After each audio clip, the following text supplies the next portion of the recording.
안녕하세요. 바나의 서재입니다. 오늘의 생각에서 다룰 주제는 잘 산다는 것은 무엇인가입니다. 잘 사는 것에 대한 기준은 사람마다 다릅니다. 수없이 다양한 가치가 혼재하는 시대에 잘 사는 삶에 대한 명확한 정의를 말하기는 어렵습니다. 잘 사는 삶은 개인의 가치관과 목표에 따라 다르게 정의될 수 있지만 일반적으로 동의할 만한 몇 가지 기준을 제시할 수는 있습니다. 먼저 자신의 잠재력을 최대한 발휘하고 개인적인 목표와 열망을 달성하는 것입니다. 이를 흔히 자아실현이라고 하죠. 인간 안에는 무한한 가능성이 있다고 흔히 말합니다. 하지만 자기 안에 있는 가능성을 제대로 발휘하고 사는 사람은 과연 몇 프로나 될까요? 그만큼 자신의 능력을 정확히 인지하고 실현하는 것은 쉽지 않은 일입니다. 그러니 잘하고 좋아하는 일을 하는 사람들의 삶의 만족도는 클 수밖에 없지요. 다음으로 정서적 안정이라고 할 만한 것으로 스트레스를 관리하고 정신적인 평화를 누리는 것입니다. 한때 이너피스라는 말이 유행한 적이 있습니다. 스트레스가 가득한 사회에서 내면의 평화를 유지하기가 그만큼 어려웠기 때문에 반대급부로 그런 단어가 유행했던 거겠지요. 복잡한 시대는 우리를 끝없이 자극합니다. 당장 유튜브만 틀어도 온갖 복잡한 정보가 끝없이 쏟아지지요. 정보의 홍수 속에서 이너피스는커녕 우리는 더 큰 혼란 속에 빠지곤 합니다. 그렇다고 모든 것을 끊고 살 수는 없겠지요. 그러니 다양한 마음 챙김을 통해 외부적 조건에 가능하면 흔들리지 않게 자신을 단련하는 시간이 필요합니다. 세 번째는 신체적, 정신적으로 건강하며 균형 잡힌 생활을 유지하는 것입니다. 코로나가 한창 유행할 때 전 인류는 건강이 삶에 얼마나 중요한 요소인지를 절실하게 깨달았습니다. 잃어보지 않으면 그 소중함을 온전히 이해하기 어려운 법이지요. 네 번째로는 사랑과 지지가 기반된 건강한 인간관계를 유지하는 것입니다. 현대인들이 호소하는 스트레스는 대부분 인간관계에서 오는 것이지요. 자이든 타이든 원치 않는 관계를 이어나가야 할 때가 있습니다. 많은 사람들이 학창시절부터 직장 생활에 이르는 사회활동 과정에서 자신과 맞지 않는 사람 혹은 자신을 싫어하거나 괴롭히는 사람과 마주해야 하는 어려움을 겪습니다. 그런 관계가 영원히 지속되지는 않는다고 해도 그 순간의 괴로움을 떨쳐내기란 어렵습니다. 따라서 매일 경험하는 힘든 인간관계는 우리의 삶을 수렁으로 빠뜨리지요. 이런 어려움을 극복하기 위해 어떻게 하면 좋을지는 다음번 인간관계에 대해 다룰 때 논의해 봅시다. 마지막으로는 타인과 사회에 긍정적인 영향을 미치며 가치로운 일을 행하는 것입니다. 인간은 흔히 이기적인 존재라고 하지만 인간 내면의 이기성과 이타성을 온전히 구분하기는 어렵습니다. 때로는 남을 위한 일이 근본적으로는 나 자신을 위한 행위일 때도 있는가 하면 그 반대의 경우도 있습니다. 그러니 인간은 이기와 이타가 뒤섞인 복합적인 존재라 할 수 있는 것이지요. 노블레스 오블리주의 정신을 봅시다.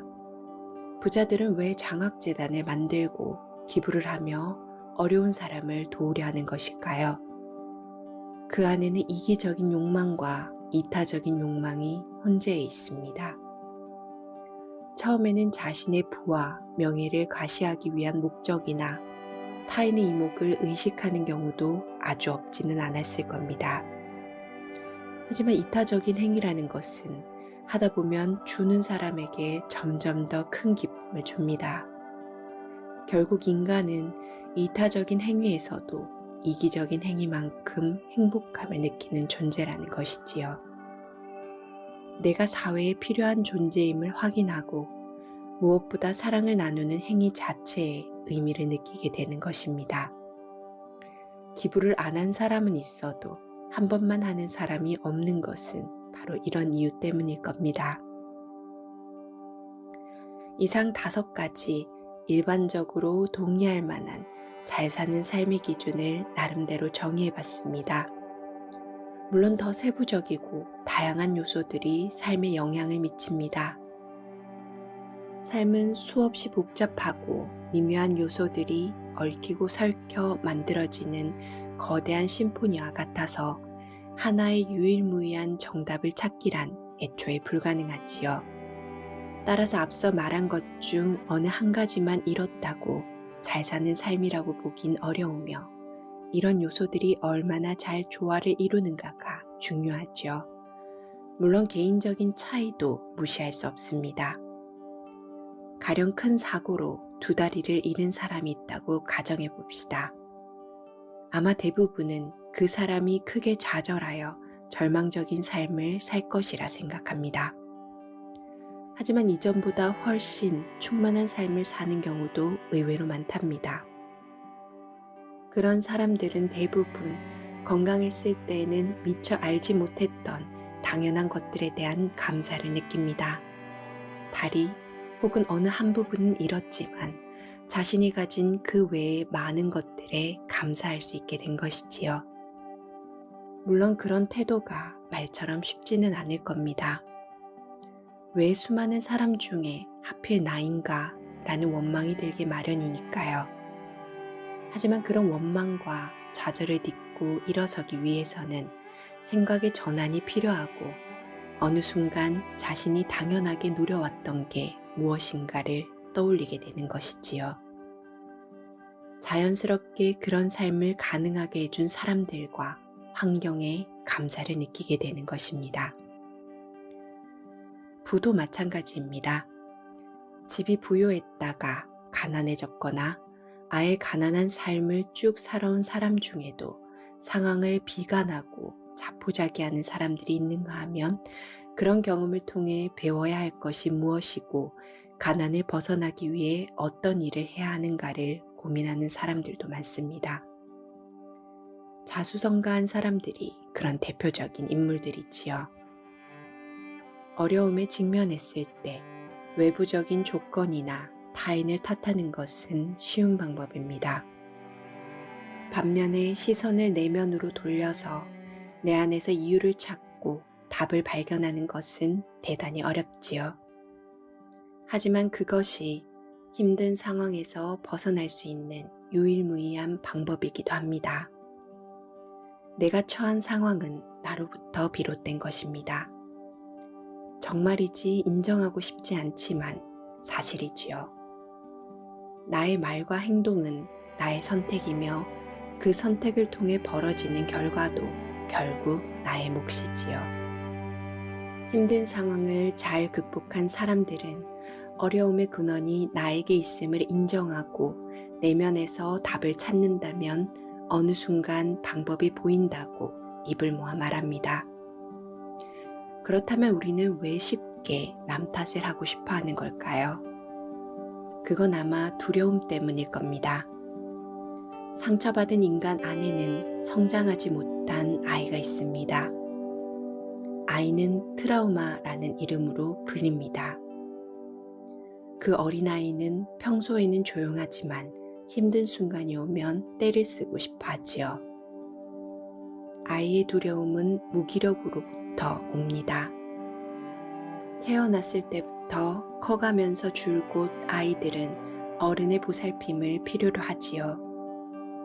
어리고 작고 무기력한 아이가 느낄 세상에 대한 공포는 생각보다 아주 뿌리가 깊습니다.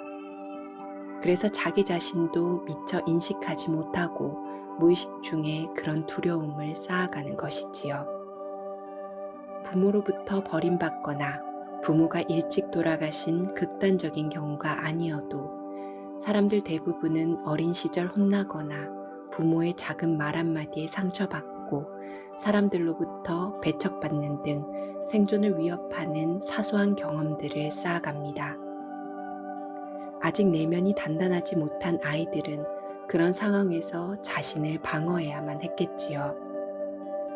어린 시절의 상처는 실제로 어린아이의 탓이 아니니 외부 환경을 탓하도록 방어 기제가 발현되어 아이들이 더 큰 상처를 받지 않도록 지켜줍니다. 하지만 그런 태도가 고착되면 내면의 자아는 더 성장하지 못하고 그 자리에 머물게 됩니다. 그래서 비슷한 두려움을 떠올릴 만한 상황이 오면 그 상황을 헤쳐나가기 위해 적극적으로 답을 찾기보다는 외부 환경을 탓하는 가장 쉬운 길을 선택하게 되는 것이지요. 잘 살기 위해서는 내면에 잠재한 어린아이를 잘 달래주어야 합니다. 아이들은 필연적으로 성장해야 하지요.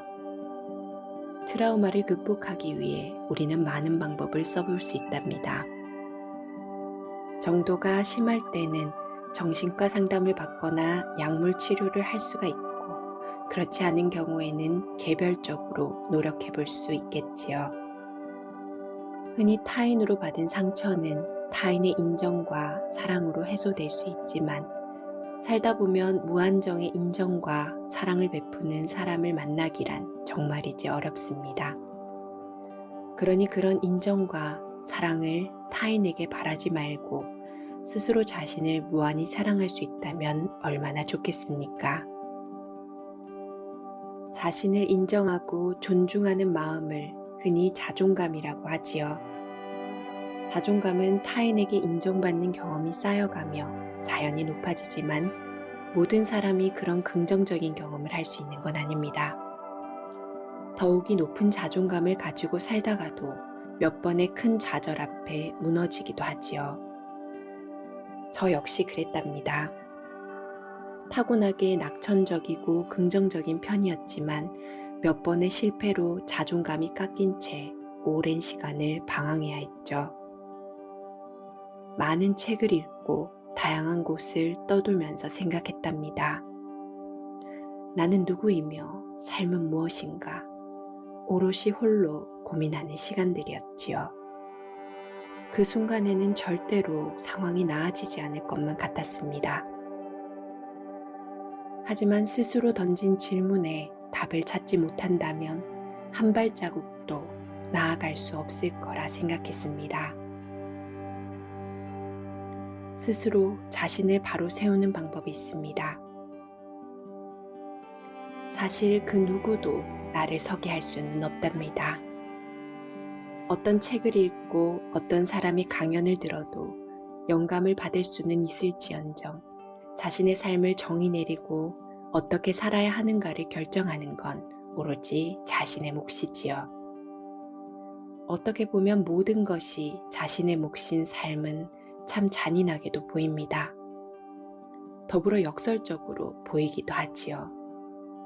바로 서기 위해서는 넘어져 봐야 합니다.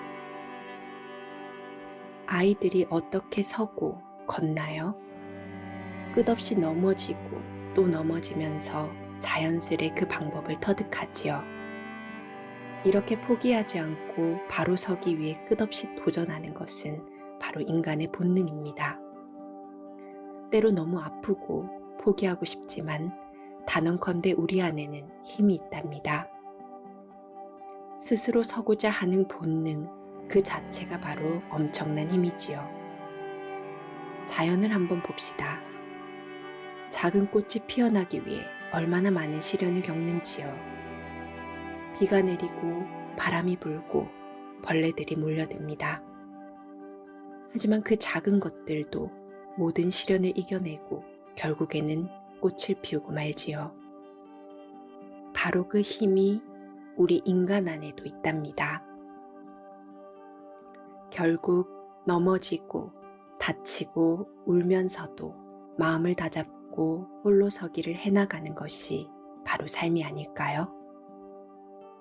앞서 얘기했지만 잘 사는 삶이란 기준이 너무나 다양해서 한마디로 정의 내리기 어렵지요. 저는 이렇게 말하고 싶습니다. 잘 사는 삶이란 온전하게 뿌리 내리고 스스로 우뚝 선 삶이라고요. 다른 누군가의 말에 쉽게 휩쓸리지도 사회의 정의에 나를 애써 끼워 맞추려고도 하지 않는 자신만의 소신을 가진 사람들은 참 멋있어 보입니다. 물론 그런 사람들도 때로는 흔들릴 때가 있겠지요. 하지만 그 흔들림까지 포함해서 멋진 게 아닐까요? 자신의 단점도 실수도 모두 끌어안을 수 있는 아량이야말로 쉽게 얻을 수 없는 지혜니까요.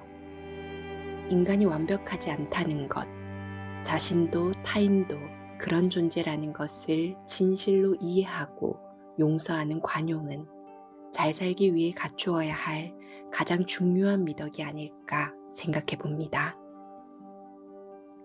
지금 여러분의 삶은 어떤가요? 흔들리고 있는 중인가요? 이미 넘어진 상태인가요? 괜찮습니다.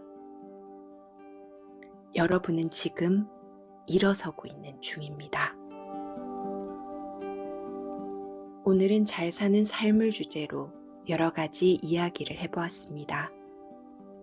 여러분은 잘 사는 삶을 어떻게 정의 내리고 싶으신가요? 여러분의 생각을 기다리고 있겠습니다. 그럼 지금까지 바나의 서재였습니다.